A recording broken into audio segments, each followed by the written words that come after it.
내 사랑하는 자들아, 너희가 친히 원수를 갚지 말고 하나님의 진노하심에 맡기라. 기록되었으되 원수 갚는 것이 내게 있으니 내가 갚으리라고 주께서 말씀하시니라. 하늘 구원의 영광을 품고 새벽을 깨우는 거룩한 기도자 여러분, 주의 말씀 안에 열려지는 하나님의 구원 역사의 감동과 열정이 여러분들을 은혜 안에 든든히 세워 주시기를 소망합니다. 오늘 우리가 읽어갈 말씀은 사사기 8장 1절로부터 21절까지의 말씀에서 우리는 기드온 맥락에 이제 여호와의 전쟁이 끝나고 이 여호와의 전쟁을 통하여 일어난 문제가 어떻게 불거져 가는지, 여호와의 전쟁에 매듭이 얼마나 깨끗해야 되는지 하나님께서 뜻하신 교훈의 말씀을 함께 살펴보려고 합니다. 여호와의 전쟁에 함께 참여했던 에브라임 지파의 문제가 이제 돌출 문제로 등장하게 됩니다. 8장에는 이 여호와의 전쟁이 어떻게 바른 영적인 일치를 이루지 못하고 불거져 나오는지에 대한 그런 상황들을 열어가게 됩니다. 주님의 일을 할 때 항상 주목해야 될 교훈들 여기서 잘 살피셔야 됩니다. 우리가 주님의 일을 할 때 어떤 일이든지 그 출발의 준비부터 6장에 전쟁의 과정 7장, 그 다음에 그 역사를 이루고 난 다음에 어떻게 매듭을 지혜롭게 가져가야 되는지를 살필 필요가 있다는 사실입니다. 오늘은 구원 역사를 이루고 일어나는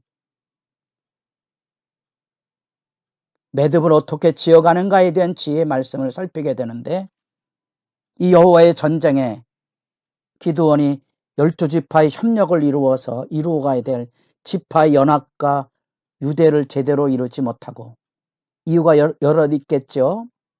기드온 자신이 그 폭넓은 생각을 하지 못했다는 것도 지적이 될 수 있고, 또 반면에 곳곳에서 우리가 사사기 읽으면 만나는 것처럼 지파들끼리 서로 협력해서 여호와의 전쟁에 참여하는 영적인 유대가 느슨해져 버렸다는 사실이죠.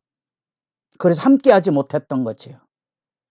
그래서 기드온이 급히 므낫세 북쪽에 4개의 지파만을 모아서 전쟁을 했다가 에브라임을 초대하니까 에브라임이 뒤늦게 전쟁에 참여하고, 결국 그들이 자연의 여러 가지 자기들이 뒤늦게 초대되었다는 것과, 에브라임과 므낫세는 요셉 가문의 지파이기도 하지만 약속의 땅에서 유다, 에브라임, 므낫세 지파의 가장 넓은 땅을 차지하고 있고, 그런 점에서 경쟁 관계도 있었을 거고, 전쟁을 승리하고 보면 전리품 문제도 따지게 되고 체면 문제도 나오게 되고, 이게 다 여러분이 현실에서 교회 사역을 하다 보면 불거지는 문제들입니다. 대부분 교회 문제는 이 8장 사건입니다. 주님을 한다는 사람들이 결국은 이러한 시기와 공적과 이권과 권력 싸움에 분쟁과 다툼을 일삼는 슬픈 모습들을 이 말씀 앞에서 주목해 보셔야 됩니다. 그래서 하나님의 역사를 이루는 일이 왜 중요한 일인지, 왜 하나님께서 300명을 택하시면서 두려워 떠는 자들은 돌아가라 그랬을까요? 사실은 구원의 역사 안에는 믿음의 선한 싸움을 싸우는 사람들의 일치가 필요하고, 여러분, 후유증은 언제나 있습니다. 교회는 일하는 사람들의 협력도 중요하지만 일에 참여하지 못한 이들의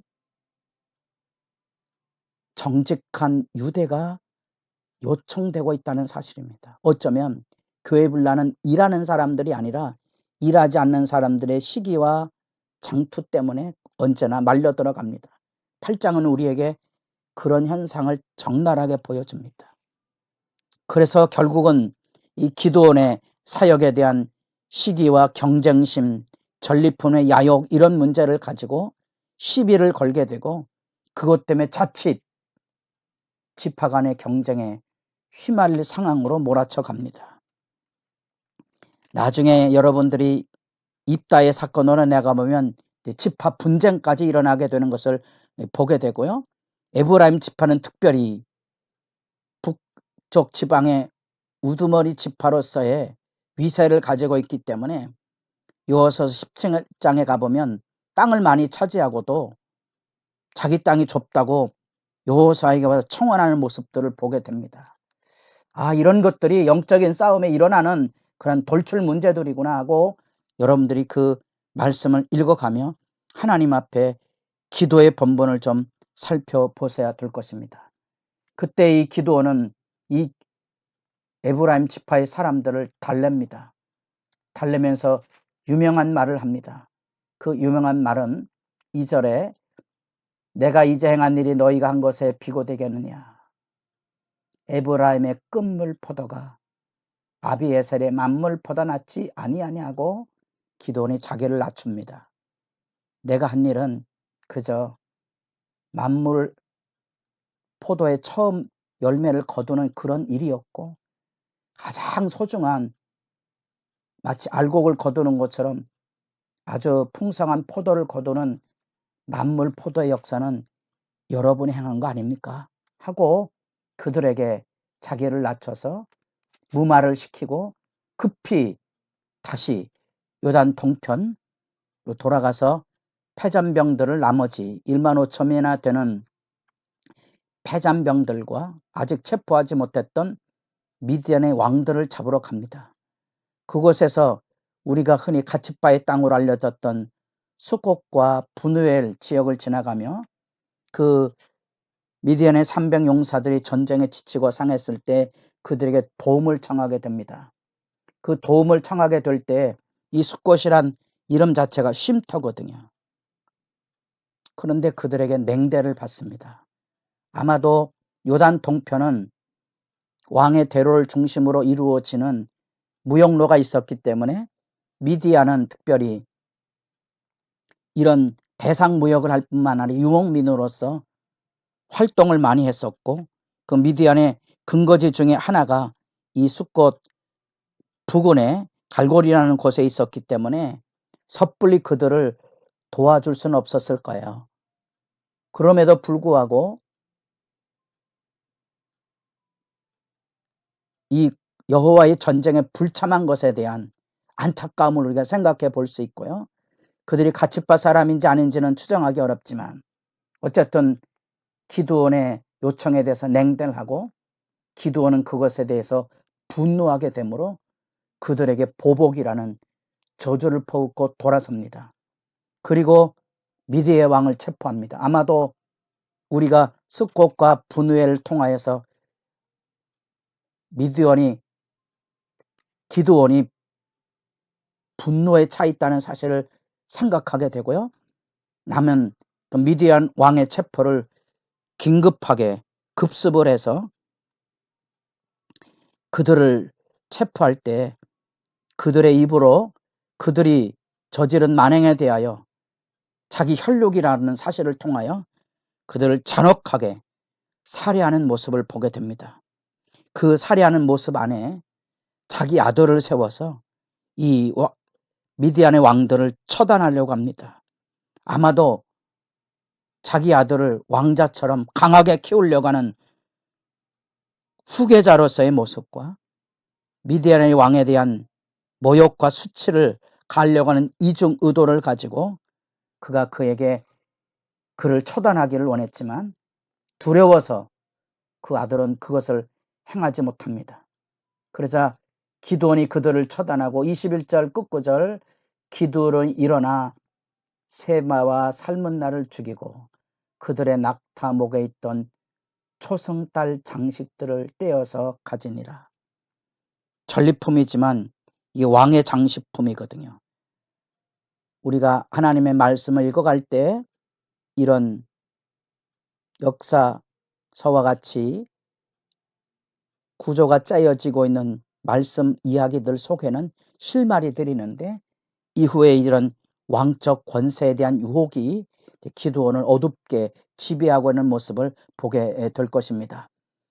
여하튼 우리는 이 말씀 앞에서 지파의 협력으로 이루어져야 될 여호와의 전쟁이 이제 시기와 분쟁으로 얼룩져가는 안타까운 모습을 보고 하나님 앞에 자기 지파의 땅을 선물로 받았지만 하나님의 백성으로서의 본분은 12지파가 합력해서 이루어서 이방 민족들에게 하나님의 주신 복을 베풀어주고 나누어줘야 될 은혜를 베풀 입장이 되어야 되는데 제살깍깍이 먹기에 분쟁에 휘말리는 안타까운 모습을 보게 되고요.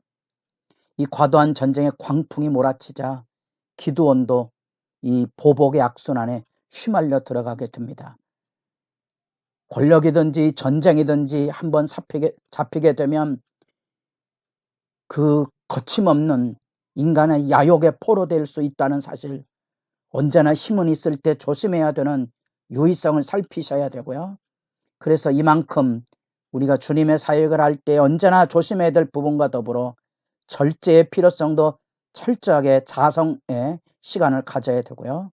결국 왕적 권위 행태를 드러냄으로써 기드온의 사건이 변질돼가는 그 시점 앞에 여러분들이 주님 냉정한 기도를 통하여 이 죄악의 문제와 어떻게 또 제가 불거져갈까지에 대한 두려움을 내다보시며 주님 앞에 기도하는 시간, 조용히 엎드려서 지혜를 구하는 시간이 열려지기를 바랍니다.